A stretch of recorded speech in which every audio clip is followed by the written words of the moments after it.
Alrighty. Good morning, good afternoon, and good evening. Welcome down the security rabbit hole to yet another edition of the Down the Security Rabbit Hole podcast. This is Raf and flying solo today. No James. That's all right. He's off doing James things.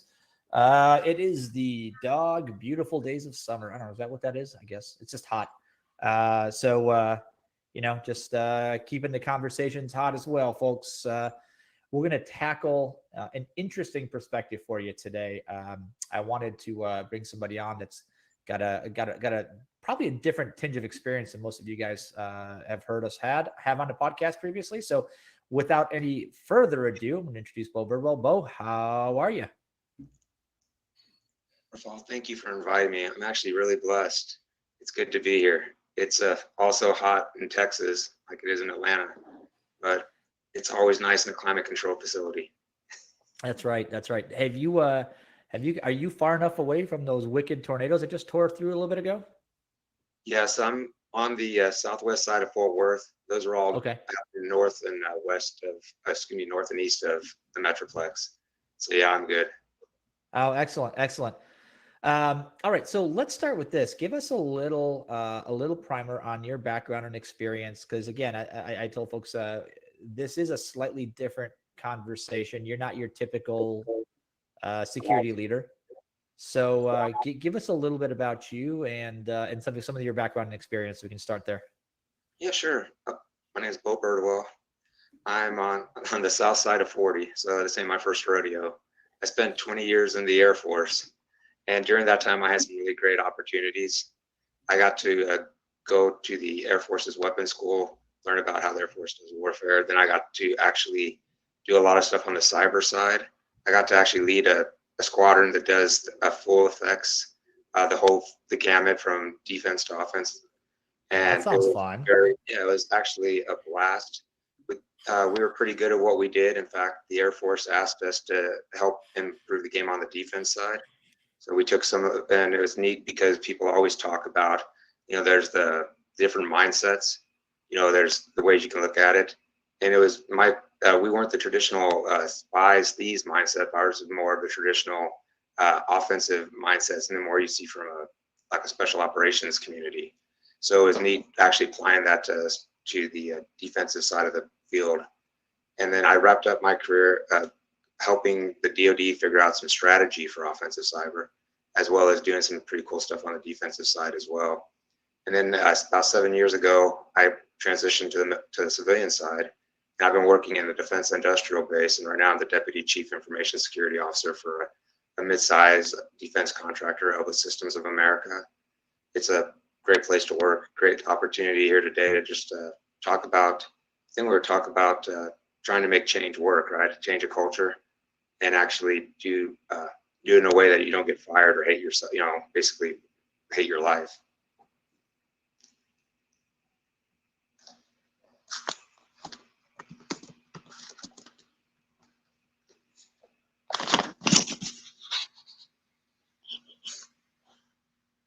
Hey, I can't hear you anymore, Raf. Something weird happened.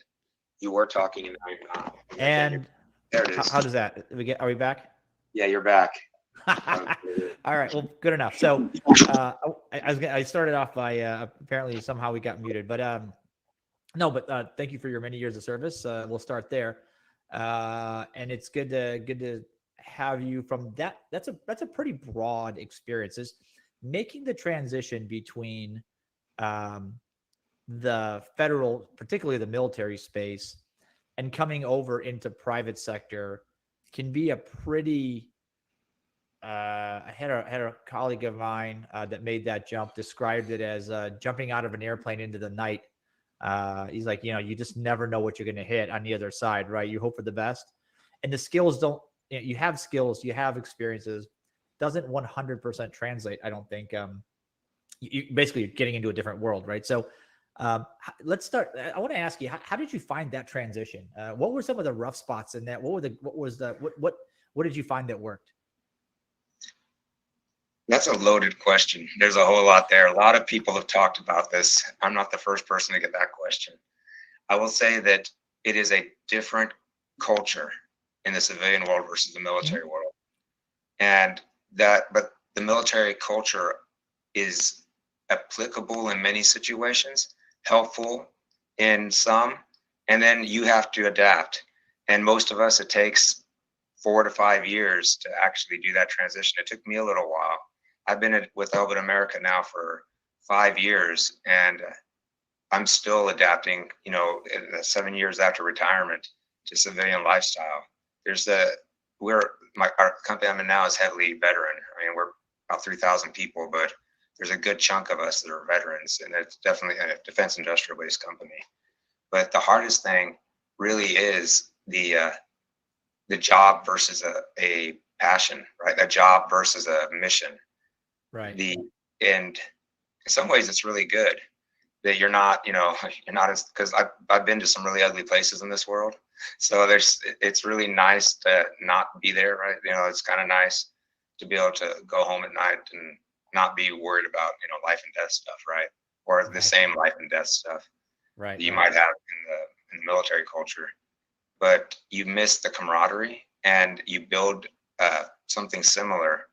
But a lot of the leadership does apply. In fact, some of the stuff I did in my experience in making a culture change was based on experience in the military, not trying to turn an organization into a unit, but just you're dealing with, in the military, more than most civilian organizations, you're dealing with constant change. A military organization historically will lose like a third of their people every year, which is unbelievable when you think about that kind of turnover. That's a big number. And I just share that number because it helps you to understand the importance of writing stuff down and documentation and getting ownership. And because when people are changing out that much, you really got to keep on message. You got to keep people, making sure that processes aren't so unique to one person that things fall apart when Billy leaves. That's interesting because that is I think that's a very important thing to highlight just now, and I'll tell you why. It's really interesting to me because a lot of our colleagues in the industry on the private side tend to we don't rotate quite as heavily. Worse, actually, we don't plan for that very well. I think the thing that security teams, in fact, probably any IT organization does the worst is document their procedures, document the workflows, document the call tree, the reporting tree, the who, the what, and the where, and the how. So a lot of this is when you talk about whether it's security operations, whether it's engineering. I think engineering and architecture is hopefully more structured because it has to be. But the ops side tends to be like, hey, Bob does things his way, Susan does things her way, Jim does things his way, and everybody sort of does kind of has their own methods, has their own ways. And somebody new comes in, they sit down in that chair and go, all right, what's day one look like here? And they're like, just go, like, go do your thing. Like, what's the thing? How do we do this? How do I do this? And there's not like a procedural manual. That's interesting to me that you brought that up because I think that's a very unique skill, or at least a very unique experience to have moving into the private sector that I don't think we do enough of, frankly. Oh, now you lost audio. Am I still here? No, now you are. There you are. That's crazy how we're having these audio issues, but nope, lost you. Can you hear me now? There we go. Perfect. Okay, that was weird. I would offer the compliance frameworks, be it ISO or NIST. I would say incentivize you to document. It's very hard to get a certification or pass an audit without documentation. And I would offer that maybe veterans are better postured than how do I say this? Than the people without the military background into the importance of documenting what you do, because you have a lot less concern with it. Like there's a lot less of, I don't know, where people and sometimes are concerned that if they write it down, they can be replaced. Where Fair. the military doesn't have that concern. So that maybe It's an veterans bring assumption a different almost, right? perspective on that. And I'm Isn't not it? trying It's to kind of an say that, assumption. that's a different thing, but I will say the concept of writing stuff down so you can have sustainable and repeatable processes are a huge morale builder. And it does help with culture change, because if people feel like they're not having to figure stuff out themselves, if people understand because one of the things I think that we all struggle with is that people are concerned that rules can tie them down. But sometimes having SLAs written down or guidance written down actually gives you freedom, because now Yeah. you actually have top cover, right? Your left and right boundary. Things where you Yep. need to call your boss might be to the left. Things where you just need to say no might be to the right. But between there, you have a lot of freedom, and there's some goodness there. And I would just, from my experience in general, that's part of the culture change mindset, is trying to get people to first buy in to the idea of writing stuff down without making it feel like you're trying to make them replaceable, right? Because that is Yeah. always a fear, that if everybody knows what I'm doing, and I will tell you from my own personal experience of doing this for like 25 years, I've never been replaced in a way that didn't mean I got more work to do. Like it wasn't ever where if I could actually normalize it so they could pay someone less to do it, that they would ever let me go, because the value you provide is bigger than that one task. And I think that's universal, that people are not machines, right? You don't have to worry about the 486 replacing the 386 for us, old guys, or whatever whatever analogy you want to use. It's it's more of the culture change is that we are a team and not a group of individuals. And that's because when you're a group of individuals, yeah, you just do what you want to do, right? But when you're part of something bigger, it actually does help with that culture of ownership, right? And that is so important in today, whether you're talking about distributed ops because people are working remote, or because you know there's there's just a lot of pressure on people right now for whatever reasons, the economy, other stuff. And if you can help people feel like they are part of a team, that you have their back, and that what you're doing is for a specific reason, no one wants to trust you. If you're saying you have to do more work, you need to explain why they're having to do more work. It's not just because, you know, I I'm your boss and I said so. That Right. never works. But No. if you're asking people to do stuff maybe they haven't done in the past, it could be something as simple as uh, supporting patching operations on a monthly versus quarterly basis. You have to be able to make the case how this impacts either insurance coverage, compliance requirements, mandate. Show the risk assessment in such a way that people don't think you're just asking them to take a quiet promotion, which I think is a common term for asking them to do more work without giving them more money. Yeah. That's a term I've been hearing lately. Yeah. And I found that very successful. And we've had a lot of success by being transparent as far as, and what I mean by transparent, it's not when I say I have a requirement, I'll actually show them the contract line, right? So that people are actually saying, well, why do I have to do this? Well, it's not just because I had this crazy idea. I can show them where it's either in a contract requirement. I can show where it's a federal regulatory compliant requirement. I can show them, wherever that is, I can connect the dots for them. And it works both for technical people and for the business units, because I promise the business doesn't want their computers taken offline for any reason, you know. Yeah. And so if you can actually show the value of supporting a maintenance window, people are pretty, reasonable. When you can show them a risk assessment, be it because insurance coverage implications, or because of, you don't have this software on here, does this thing, or if by some way you bypass security because it's easier to get your job done. Here's the risk you're asking us all to accept. And I found those transparent conversations resonate with people, treating people like adults.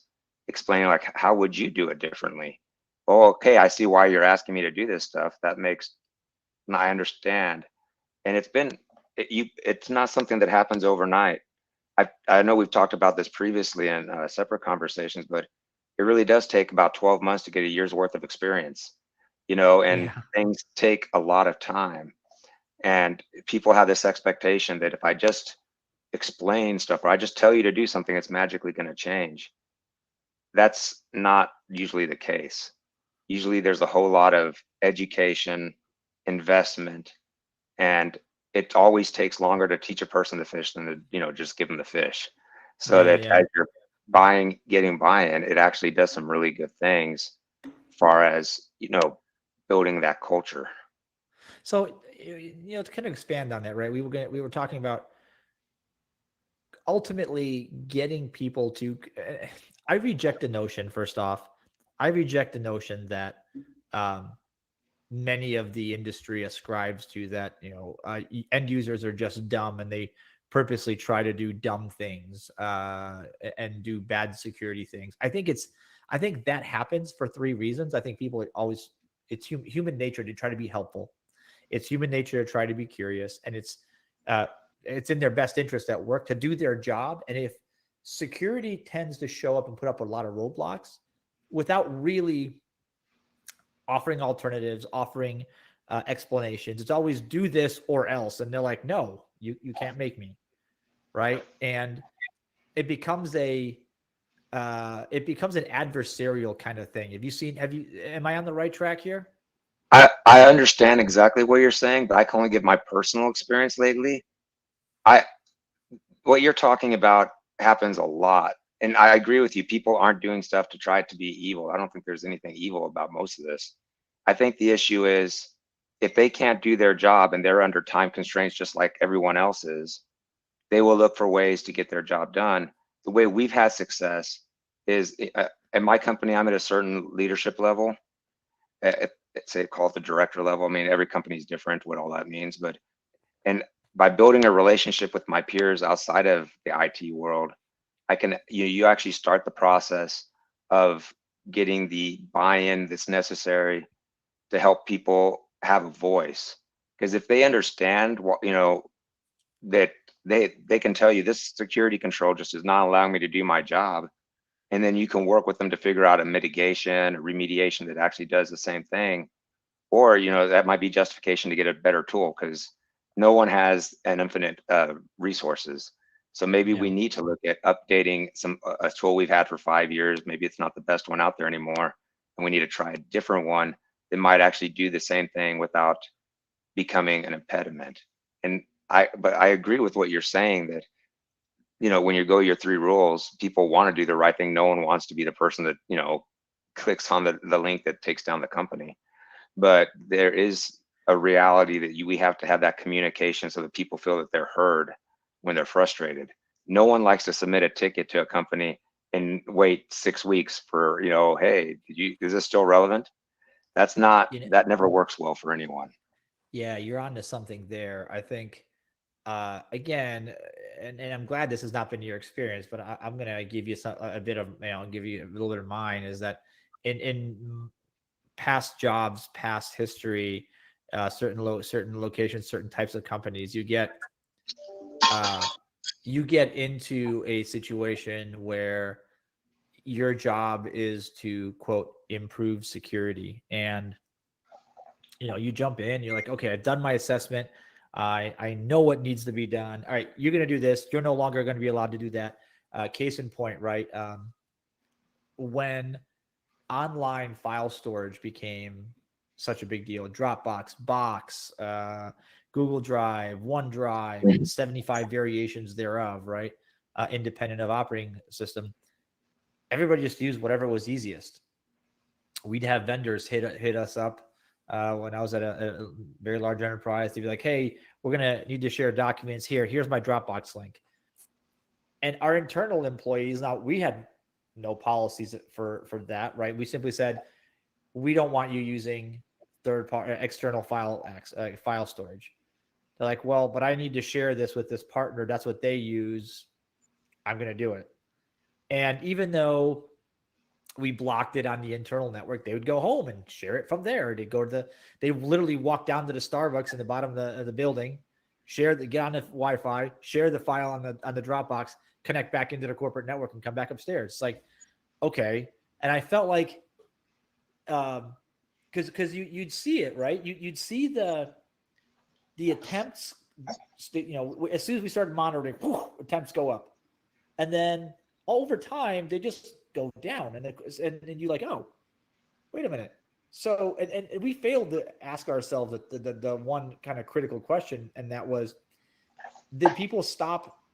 Did we change the culture? Meaning, did we make them stop file sharing, or did they find an alternative way? And the answer was they found an alternative way. Yeah, I would offer, I wasn't clear.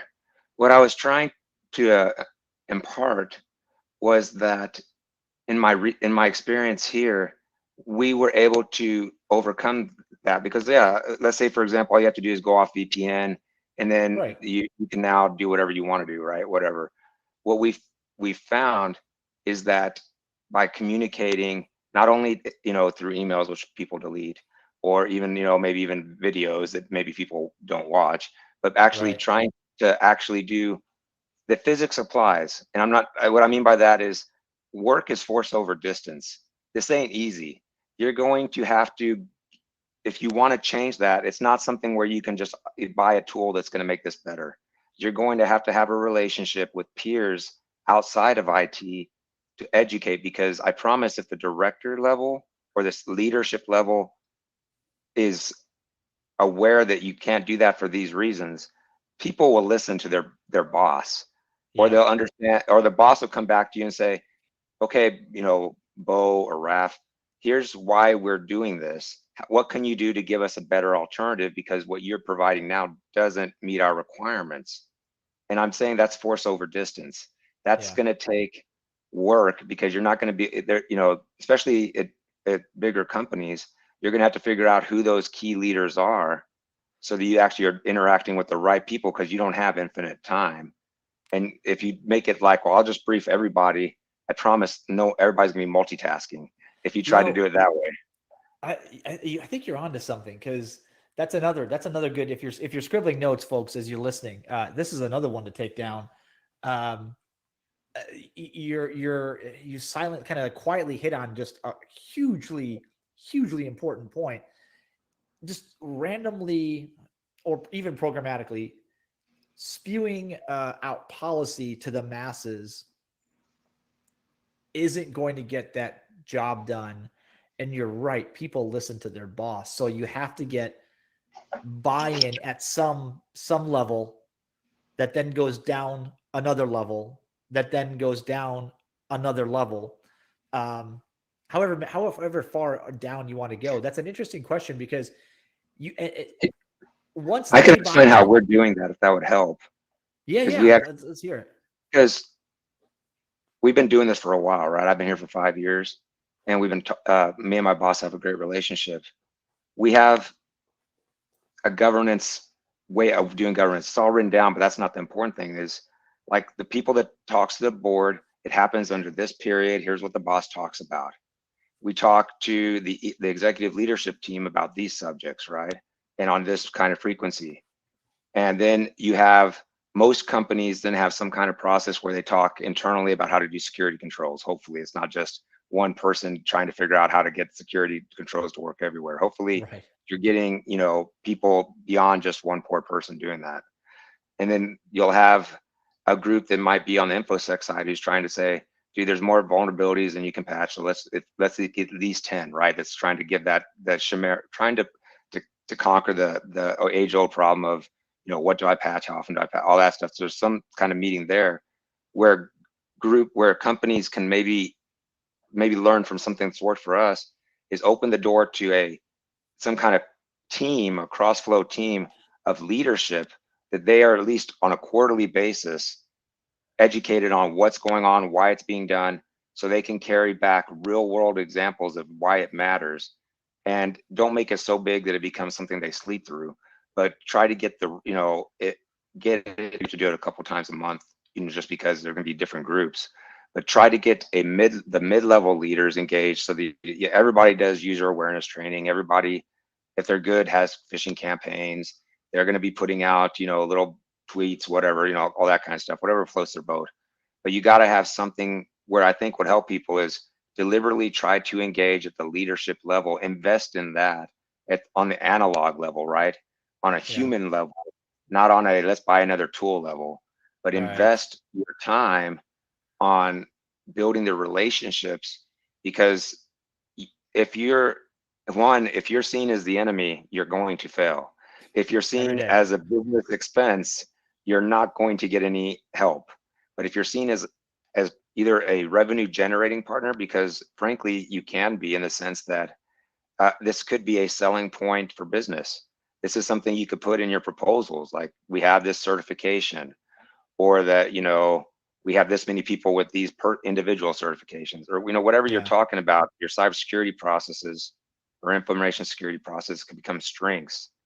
And if you pitch it in such a way that people feel invested, they feel like they can, because I had one senior leader not too long ago tell me, well, I didn't realize that. I didn't understand that portion of that was going on. And then he started telling his people, no, we have to do things differently. And here's why. And I mean, you can actually get people who will stop, trying to get, well, we have to get the mission done. Everything else is second tier. But you can actually say, well, no, getting the mission done this way can actually work better for you, right? Yeah. We can do this in a way that, and I know this is almost cliche, but I'm just saying it really does work. It's not just in the movies. It can actually work. It just takes force over distance.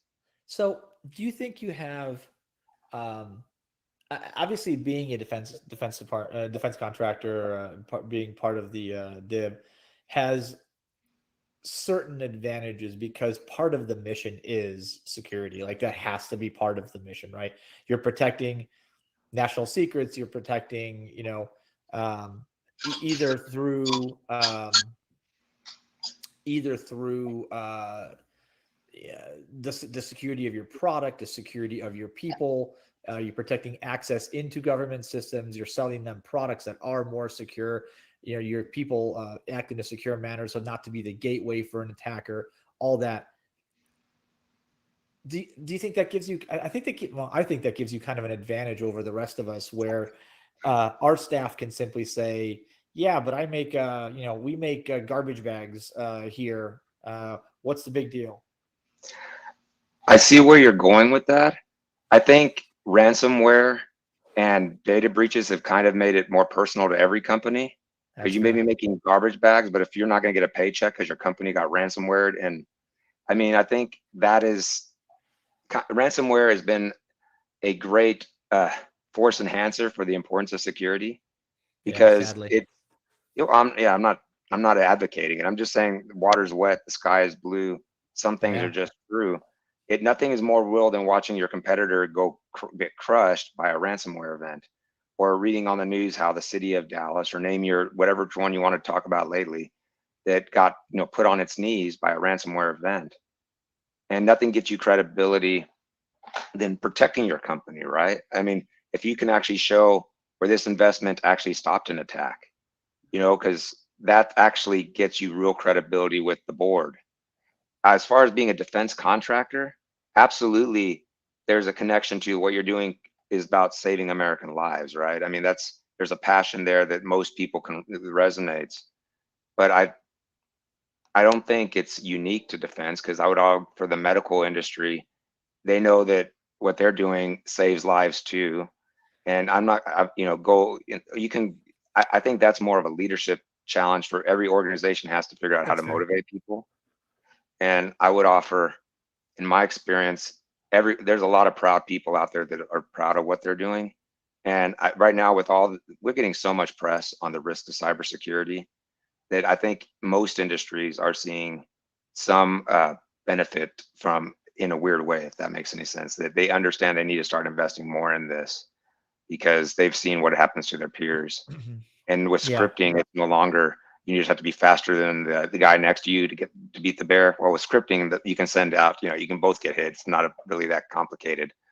The threats, it's not so much that I just have to be better than the other guy, because they're going to attack Yeah. both. Well, it's interesting.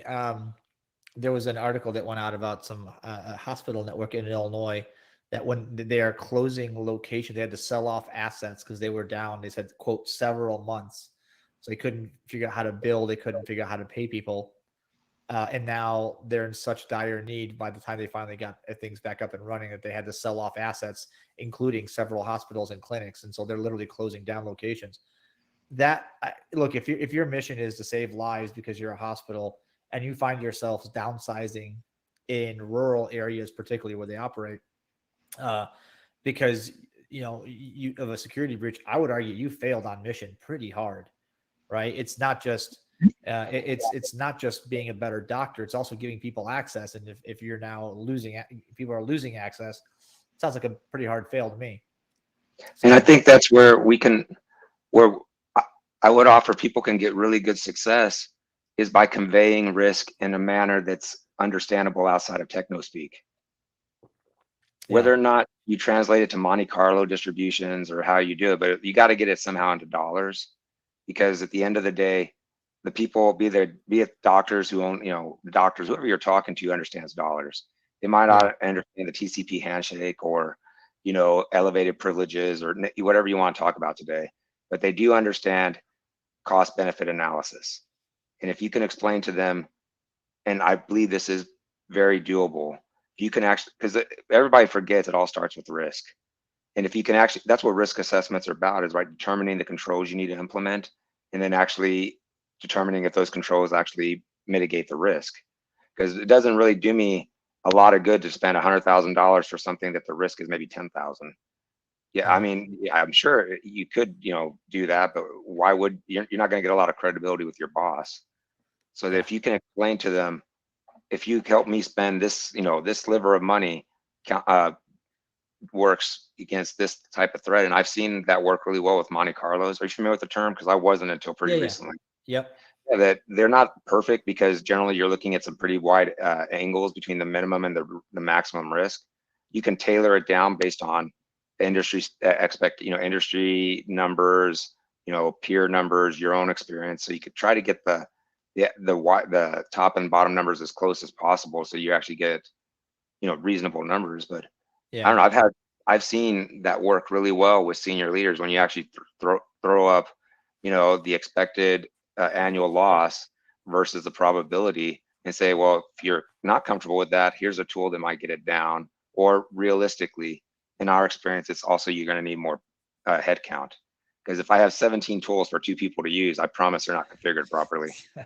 that is a podcast we could do completely separately and talk about for 10 hours on that goal, because we 100% agree.